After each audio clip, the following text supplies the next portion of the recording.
Thank you for having me, Dr. Randir. I appreciate it. I'm going to be taking a different approach to my presentation because I'm more of a social scientist, political scientist. So I'll be talking about transboundary water management from a geopolitical perspective and using a very interesting case that probably a lot of the participants might know about, which is the Aral Sea. But first, I'll start a little bit just quickly to talk about where Kazakhstan is on the map because it's not a heavily researched region of the world. Here you can see where the arrow is. This is where Almaty is, which is actually where Nur Autonomous University is located. The capital is Nur Sultan, but this is kind of the unofficial capital of the country. And if you look to the left of the map, you can see the Aral Sea, which is on the border with Uzbekistan, the watershed basin is basically sharing a basin with Kyrgyzstan, Uzbekistan, Tajikistan, and Turkmenistan, which I'll talk about later. But just quickly to talk about Nur Autonomous University, it's primarily a business school. They've been interested as of recent to be involved in sustainable development. So we've been actively working on all sorts of projects, including research projects on the implementation of the Sustainable Development Goals. And recently we were ranked among the top 400 universities worldwide in terms of our impact on the Sustainable Development Goals. When we talk about the interest in, let's say, sustainable development and our work at the Sustainable Kazakhstan Research Institute, we're taking basically a systems thinking approach to all the research that we engage in. And I think it very much hits home with this multi-scale, temporal and systems thinking approach to watershed management and water management in general. So if you look at the situation of the Sustainable Development Goals, it's the roadmap for human development for the next 10 years until 2030. It basically sets sustainable development as the overarching human development roadmap until 2030, based on 17 goals that most of us know about. But just to show the kind of systems thinking approach to that, if you look at a topic like clean water and sanitation, it's directly linked to quality education. You can't have clean water and sanitation without understanding the technological innovations needed to achieve that. Responsible consumption and production is directly linked to clean water and sanitation. With clean water and sanitation, you reduce inequalities, you provide decent work and economic growth, and also you reduce poverty. So as we can see, if we want to set a framework for transboundary water management, it's important to think of it from a systems perspective. So now I'll go on to the case of the Aral Sea, which is quite an interesting case. One of the worst ecological disasters in our recent history worldwide. Here I just will show you where this Aral Sea water basin is. You can see the Aral Sea over there on the border with Kazakhstan and Uzbekistan. And this area here, basically Tajikistan, Kyrgyzstan, Turkmenistan, Uzbekistan, and Kazakhstan all feed into this water basin feeding into the Aral Sea. And this is primarily fed by high mountain glaciers in the Tian Shan Mountains, which are very high glaciated mountains on the border with China, Kyrgyzstan, and Kazakhstan. So this Aral Sea Basin is a massive area. It's about 1.76 million kilometers squared. Geographically, it covers large section of Central Asia, including Tajikistan, Turkmenistan, Uzbekistan, Kyrgyzstan, and also Kazakhstan, and a small portion, about 40% of northern Afghanistan. It's fed by two primary rivers. You have the Amudia River to the lower part and the Daria River in the northern part of this map. Both feed into the Aral Sea. The Amudia River is basically the longest river in Central Asia. It runs through 6 countries. As I mentioned, it's fed by snow melt and glacial melt coming from the high mountain areas. And year-round, there's availability of water flow use for irrigation during the summertime. The Sirdarya River is the second most important river in Central Asia in terms of water flow. It's about 3,000 kilometers long, and it originates in the Tian Shan Mountains and basically runs through Kyrgyzstan, Tajikistan, Uzbekistan, and then from Kazakhstan to the Aral Sea. And it's also fed by glaciers and snowmelt. So before, let's say, before 1960, this lake, or let's say sea, because it's an inland sea, was ranked as the 4th largest lake after the Caspian Sea and the Great Lakes in Northern America and Lake Chad. So it was one of the biggest lakes in the world. But during the USSR, there was a decision, centralized decision to irrigate large areas of land, steppe land, and also dry desert habitat by using these 2 main rivers. So the idea during the Soviet time in the 1960s is they were going to divert a lot of this water to supply raw materials, most notably cotton, to Soviet countries. And irrigation was necessary because of the arid climate there in the area around Amu and Sirdarya basins. The development of irrigation in the Soviet area of the Aral Sea Basin was like on a massive scale. So they had about 4 or 5 million hectares of land in 1960 that were used for irrigation. And then that increased to about 7 million hectares in 1980. There is basically huge schemes to construct and to irrigate the desert and steppes. Hundreds of thousands of people moved from rural areas to these new irrigated areas to work in agriculture. And from 1970 to 1989, irrigated area expanded by 150% in the Amudia Basin and 130% in the Sirdarya Basin. So here you can see this is basically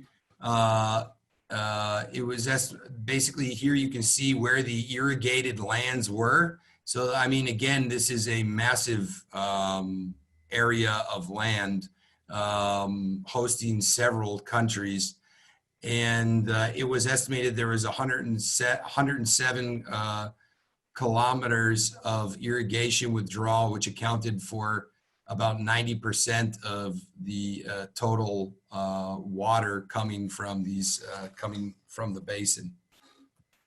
And so here you can see the changes from 1960 to 2012. So from 1960, once this centralized planning kind of began, you had an increase in population from 14 million to 60 million people. Irrigated agricultural lands went from basically doubled from 4.5 million hectares to 8 million hectares. Water withdrawal increased from 60 cubic meters squared to 105. And then the total runoff to the Aral Sea decreased from 55 cubic meters squared to 10.6. And so what was the result of this intense irrigation and centralization for the use of agriculture and cotton is that in 1965, the Aral Sea received about 50 cubic meters squared of fresh water per year. And that value fell to almost 0 by 1980. As a result of the drying area and the reduction of water in the Aral Sea, you had massive concentrations of salts and minerals and they began to basically blow off into the neighboring territories. Now the Aral Sea is basically split up into 3 sections rather than being one coherent lake. They call it a sea, but it's a lake. It's split up into 3 areas: the Northern Sea in Kazakhstan, Central Sea, and Western Sea. And mineral content of the water has increased 4-fold. So basically, most of the fish died in the Aral Sea as a result of this. And so the fishing industry was decimated. Most of the fishing communities had basically disappeared as a result. I have a short, hopefully this works. It's a GIF image of what, can you see my screen now? No. What about now? No. Okay, I might have to So, share. yeah, unshare and share again and select the right window. And when you're doing that, make sure you select the sound option at the bottom of that option. All right.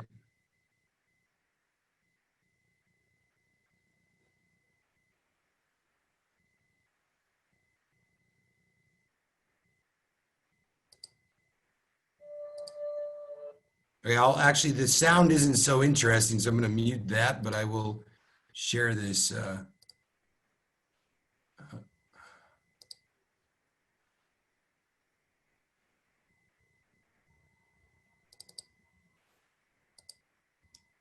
Can you see it? Yeah.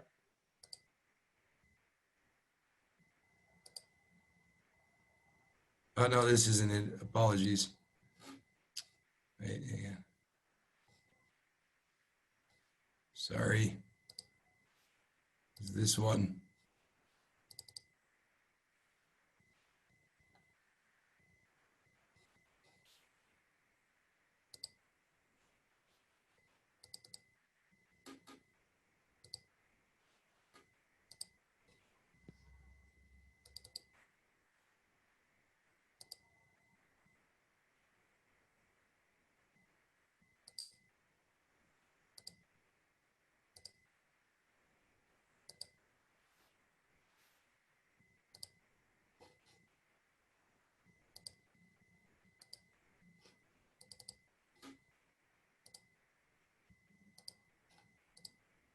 Okay, one more try. Apologies. So when you do that, before you select, there's in the bottom, there are 2 options for sound.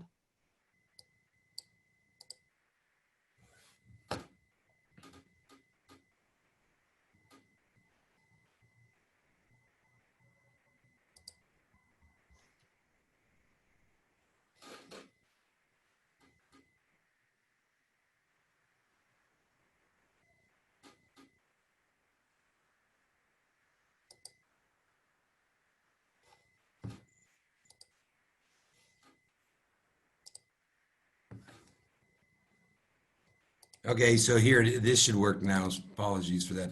So you can see this screen, right? Yeah. Okay, so this is from the size, the reduction of the sea from 1960 to, I think, 2011. And you'll see the changes over the years based on the centralized irrigation scheme. There's no sound. It's just these GIS images.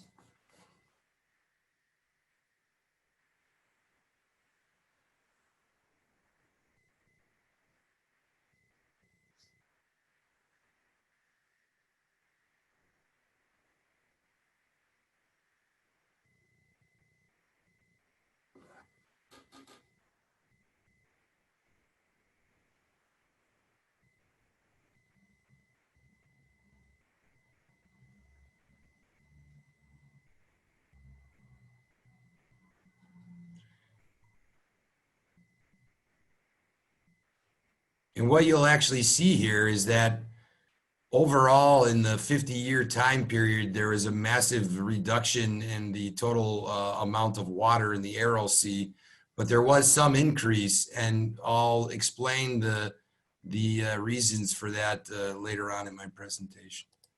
Okay, so now I'll do the presentation again. Okay, you can see my presentation now? Yes. Okay.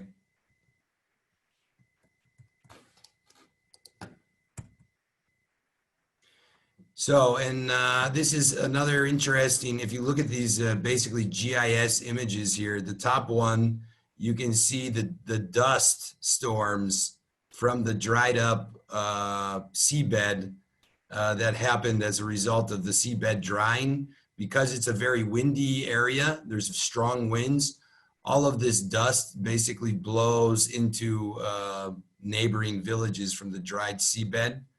And here on the lower part, you can see the dust plumes from the Aral Sea. And so this has resulted basically in a loss of about $1.15 million and social losses of about $28 million annually. And as a result of having a significant amount of heavy metals in the soil, there's also been an increase of kidney and liver diseases in local populations, especially cancer, and it's increased about 30-fold because of the metals that are being transported by these dust plumes. So what do I want to kind of get out of this? What's important to say is that the centralization during the Soviet Union created massive ecological problems for the Aral Sea and for the countries that exist within the Aral Sea. But after the fall of communism, there began to be changes of that, and then there began to be more integration into the international global system. And so what we saw is that in 1992, in the Soviet Union region, there were 5 new independent states created: Kazakhstan, Kyrgyzstan, Tajikistan, Turkmenistan, and Uzbekistan. And they began to sign international agreements and regional agreements to protect the Aral Sea. And in 1992, they established the Interstate Commission on Water Coordination. And so globalization has indeed created substantial impacts on the local commons by reducing sustainability of ecosystems and their services in general worldwide. But I think that also we can use some political science theory to understand how integration into the international system can actually be beneficial for states, and especially, let's say, in the post-Soviet world as well. So there's theory called Constructivism, which says that the environment which state actors take action are social as well as economic, and that through this interaction with the international community, states can understand new ideas and norms and become better integrated into, let's say, best practices in management or implementation of good practices in environmental or social workings. So this is basically a good example of that is the European Union. You see a lot of post-communist countries that were used to be part of, they used to be Soviet countries. So like Central and Eastern Europe, for instance, like Poland or Bulgaria or Hungary. And then with this interaction with the international community, they be able to understand more effective ways of, let's say, implementing or working within an international framework.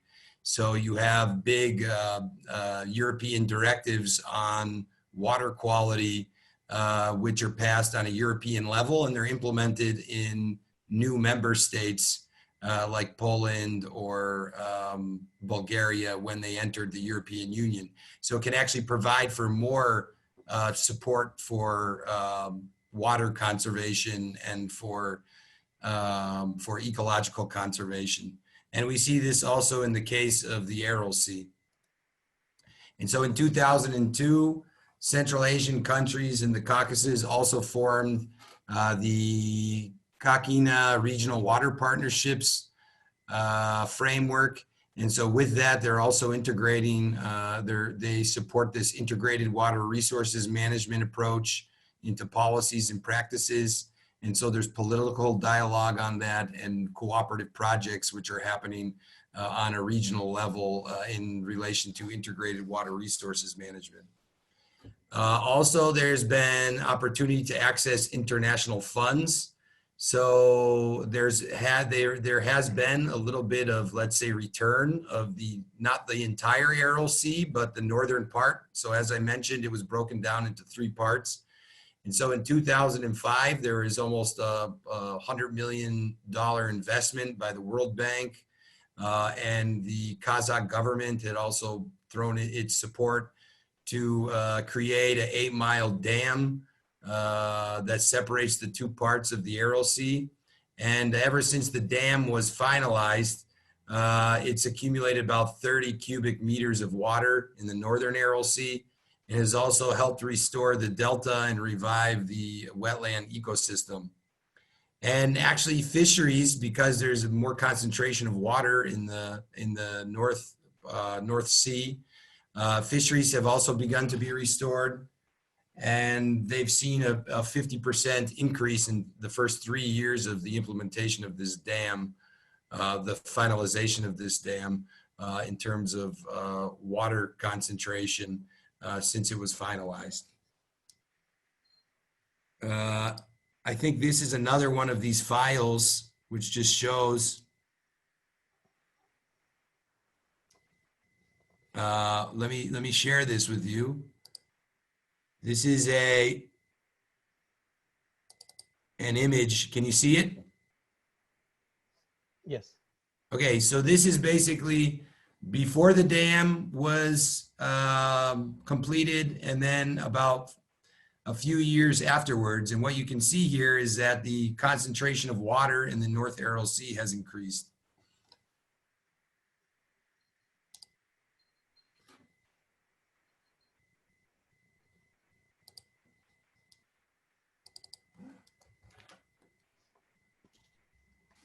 Okay, and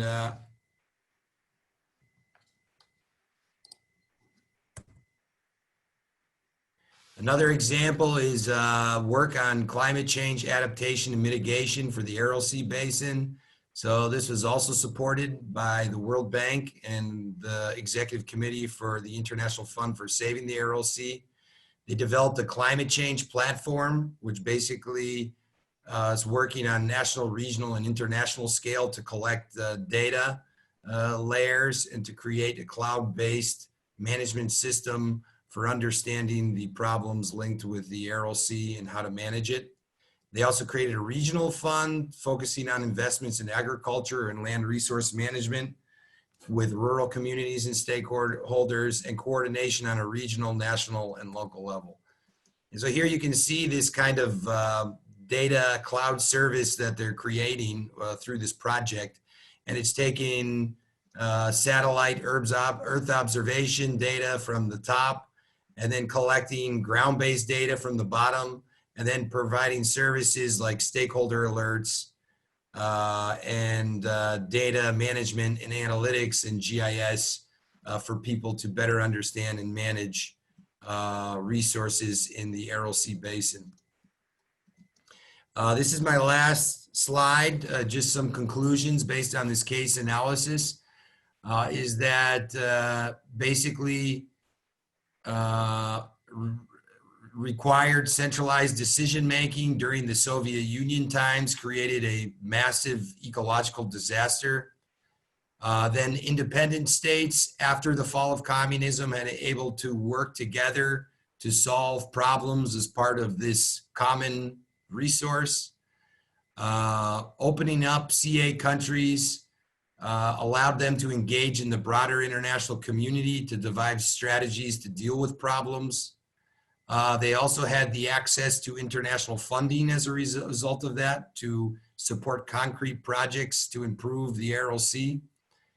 And also management of the Aral Sea requires multi-scales and across disciplines for effective management.